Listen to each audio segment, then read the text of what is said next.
Back in November of 2023, this slipper orchid that, due to the lack of light, had a new fan which had bolted, also known as growing on a stem of its own, reaching for the light, which made any new roots attempting at growing to fail. Slipper orchids, because they are semi-terrestrial or terrestrial, need to have their roots get into media straight away or else they will fail. So I did a little sleeve contraption, filled it with sphagnum moss, and showed this process in a video, which is linked in the description if you would like to see the step-by-step tutorial as to how to go about this. In the event that you have slipper orchids with fans that are bolting and the new roots appear to be aborting. Anyway, I doubt this worked for me. And that is for two reasons. I stopped being as diligent about keeping the moss consistently damp. I managed to keep things as I should for 6 weeks, and then life interfered with the care of my orchids,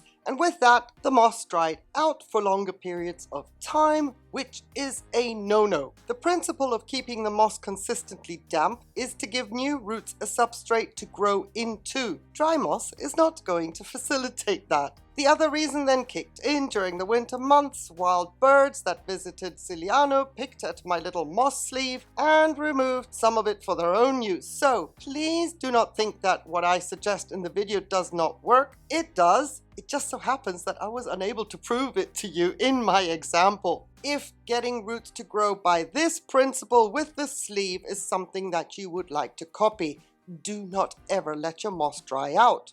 The neglect of this orchid is also evident with the old leaves still in place. So let's get to work. Let's sort this out. Welcome to the patio. It's so good to have you here on a sunny but chilly winter's day in southern Spain. Also, because this orchid is pretty old, the rhizome had grown lengthwise, so during the last repot I split the orchid. There are at least 2 pieces in this pot now. Possibly I will get 3 out of here this time around, because there's a very volatile section in the middle trying to get a grow on. I did not want to have 3 pots of this orchid, seeing as she's a commercial no-ID slipper orchid that could possibly be an American hybrid, I'm not sure. But I have lost so many orchids in this past winter, so if I have 3 pieces in the grow space, then I am sure I can accommodate all 3 in the grow space, be it winter or summer. I've got to fill my blanks somehow.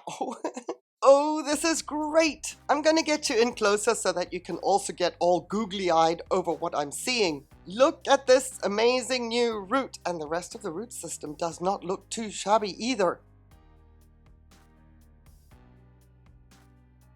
I don't want to yank on the root that has attached itself to the microfiber, so a little bit of a non-shaky hands with snips in Figaro action will detach the root from that microfiber, seeing as it is still viable. Now before I go all ninja and try to pull any pieces apart, getting rid of the old leaves will help me with a better visual of what we are dealing with.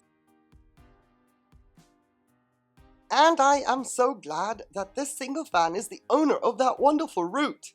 That fan just came off in my hands, so if I can keep up with the future flushing of what we end up in new pots, then this fan is going to be just fine. And here's the section with the fan that bolted. You can see the stem on which that fan grew, and you can see that I had a root attempt to grow through the moss, but without proper moisture in the moss, it aborted, unfortunately. This fan is not beyond hope though, so boom! Oops! I thought I would need snips to remove that fan, but nope, it just fell off exactly the same way the previous one did. Well, that was easy. Unexpected, unwanted, but that was easy. And then here's the middle section trying to make a comeback, which I will encourage because the roots here are not all perished. As a matter of fact, there are more viable roots on this section than what it looks like on camera. And they are nice and long and firm. The main section of the slipper orchid, if I can label it like that now, still has the old woody rhizome on it, but that is also still super firm. Also, some good viable roots are still attached to that rhizome, and for those 2 reasons, the stem is firm with viable roots. I'm not going to be snipping anything off. Some very nice fluffy and fuzzy roots are growing on this piece as well, so I'm glad that this is an easy trim of some old roots, and well, once all that is tidied up, let the repotting begin.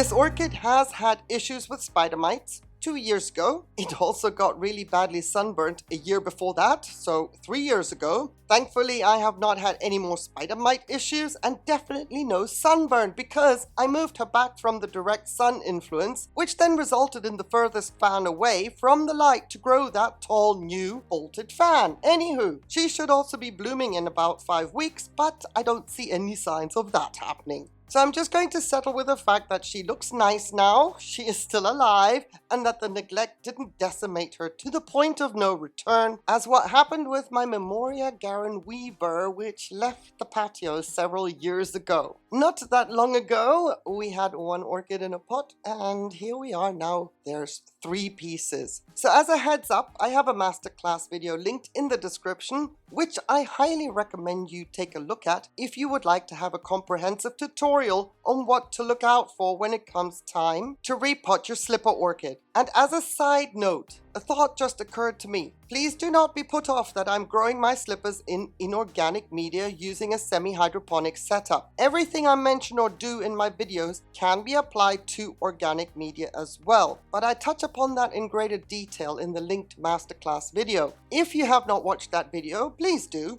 That additional support is greatly appreciated, as would be a thumbs up for this video, as well as the action of sharing it on any social media platform you would consider this video being of value to, then feel free to do so, and please subscribe. Thank you, thank you, thank you. One spoiler alert I will mention in this video is that I always pot my slipper orchids really low in the pot. I mean, unusually low. And I do that because growing in inorganic media has its advantages when it comes to not having to repot as often. While slipper orchids don't mind the frequent repots, and timing of when to repot a slipper orchid is not a factor either, basically you can repot a slipper orchid at any time that is suitable for you. However, I just don't want the workload.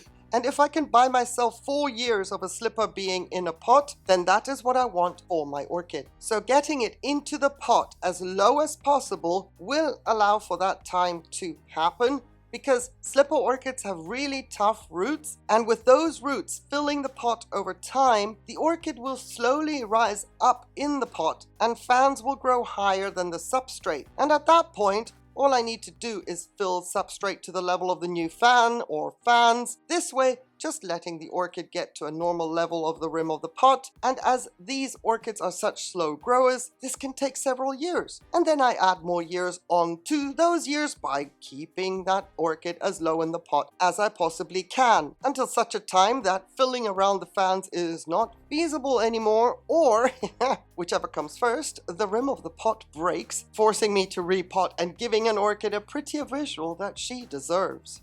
And for years, I have not fertilized my slippers because the leaf tips burn so quickly in my dry climate as is. And when I fertilize, I have been too heavy-handed, which caused leaf tips to burn as well. So for 2025, I have told myself that I'm going to give my slippers 50 parts per million of CalMag every month. This may sound too low, but it's 50 parts per million per month, more than they have gotten in the past years. So we shall see how that works out and if it makes any difference in their appearance and health. My other slippers are doing well without the fertilizer or the supplements, but I have noticed less blooms on my Iona. So let's see if a little additional supplementation of CalMag will change that. And spoiler alert, we will only know in 12 months' time.